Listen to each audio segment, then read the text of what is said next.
Welcome to Economics class, Paper 2, May-June 2013 Theory Questions. Question 1.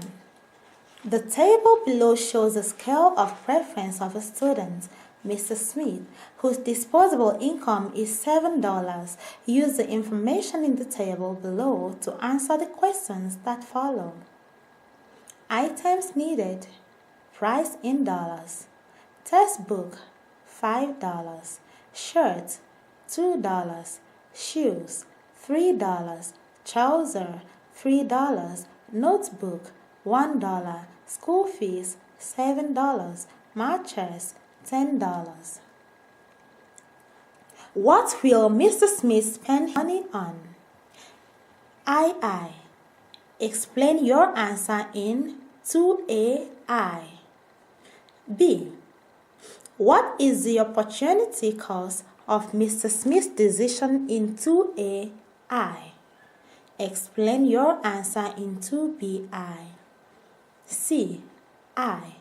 If Mr. Smith's disposable income increases to $10, what will he spend it on? What is the opportunity cost of the decision in 2CI? D. Define scale of preference and opportunity cost. E. What is the importance of a scale of preference? Answers. A. Answers. AI, textbook and shirt. II, because the textbook and the shirt are the items at the top of his scale of preference, which can be purchased with his $7. BI, the shoes, the trousers, and the notebook. II, because those three items are the next best alternative, which can be purchased with his $7. CI, textbook, shirt, and shoes. II, trousers, the notebook, and $6 out of school fees. D. A scale of preference is a list of wants arranged in order of importance. Opportunity cost is the alternative want forgone as a particular item is chosen or as a particular want is satisfied. A scale of preference helps an individual, a firm, or a government to make rational use of available resources to satisfy the most important ones. Question 2. What is peasant farming? Commercial farming. B. Describe 5 ways in which agriculture contributes to the economic development of your country. A. I. Peasant farming is a small-scale farming involving the use of simple farm implements. It involves the use of small farm holdings. Production is for home consumption and for export. Commercial farming is the large-scale farming involving the use of machinery. Other forms of capital, such as irrigation, improved seedling, fertilizers are also used for production. Production is both for domestic and international markets. BI. Agriculture provides food and therefore reduces importation. Agricultural exports provide foreign exchange for development. Increased food production helps to keep down the rate of inflation. Agriculture provides raw materials for industrial development. Agriculture provides a market for equipment and other agricultural inputs produced by the industrial sector. Agricultural incomes also create a market for manufactured consumer goods. VII. Savings obtained from agricultural sector increase the saving in the economy. VIII. Tax on agricultural incomes yield revenue to government for capital formation.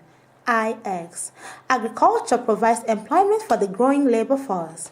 X. Development in agriculture releases excess labor to work in industries. Question 4. Distinguish between small-scale production and large-scale production. B. Describe any 5 internal economies of large-scale production. Answers. A.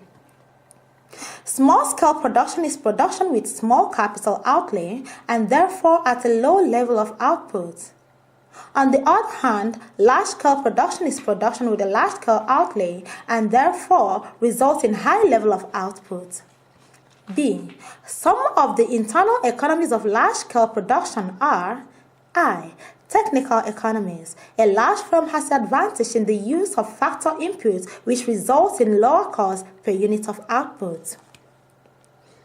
II. Financial economies. A large-scale producer can borrow money from financial institutions at lower rates because it can offer better collateral security. III. Marketing economies.